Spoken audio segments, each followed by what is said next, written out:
இன்றைக்கி நம்ம வெண்டைக்காய் வத்தல் தான் செய்ய போகிறோம். வெண்டைக்காவை நல்லா கழுவி துணியில் நல்லா துடைச்சிடுங்க. அப்போ தான் கட் பண்ணுறதுக்கு ஈஸியாக இருக்கும், இல்லாட்டி வழவழப்பாக இருக்கும். இப்போ நம்ம கட் பண்ணி போட்டுக்கலாம். இந்த அளவு போட்டால் போதும்.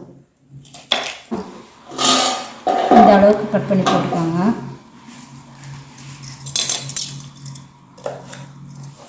ஒரே அளவாக கட் பண்ணி போடுங்க. நான் எல்லாத்தையும் கட் பண்ணிவிட்டு உங்களுக்கு காட்டுறேன். நான்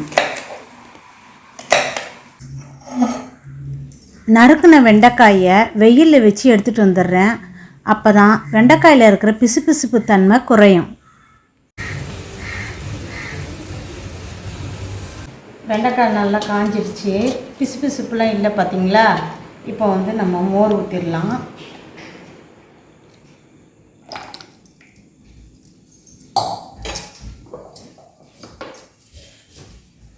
கல்லுப்பு போட்டுக்கிறேன்.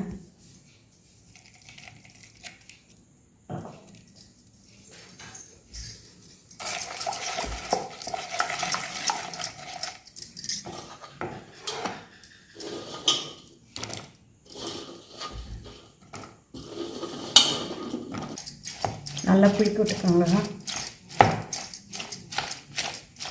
புளிக்க விட்டு நைட்டெல்லாம் ஊறட்டும். காலையில் வெயிலில் எடுத்து காய வைக்கலாம்.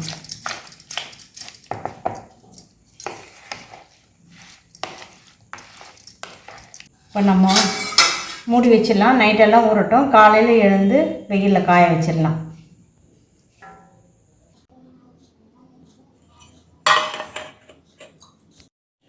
வெண்டைக்காவை தயிரில் ஊற போட்டிருந்தோம்.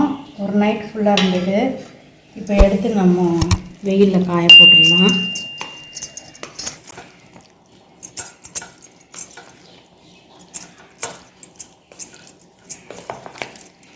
உப்பு கம்மியாக இருக்குது, அதனால நான் கொஞ்சம் உப்பு போட்டுக்கிறேன்.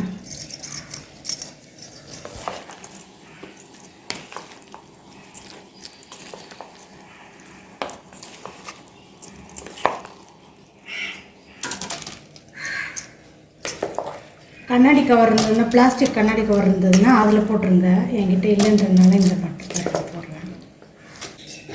2 நாளைக்கு கொஞ்சம் காய வச்சு எடுக்கணும்.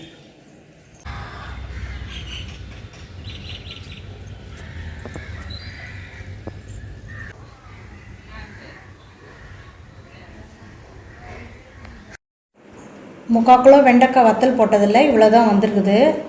இந்த வத்தலை வறுத்து காட்டுறேன் உங்களுக்கு. கடாயில் ரீஃபைண்ட் ஆயில் தான் ஊற்றிருக்கேன். எண்ணெய் காய்ச்சோம்னா வத்தலை பொரித்து காட்டுறேன்.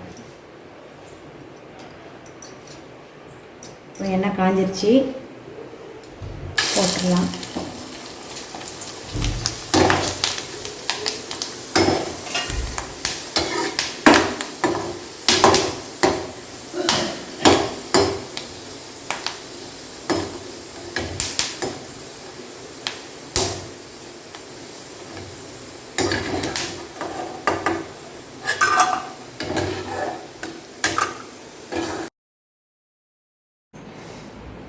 இந்த வெண்டைக்காய் வத்தல் வத்த குழம்புக்கு நல்லாயிருக்கும். மோர் குழம்புலையும் போட்டுக்கலாம்.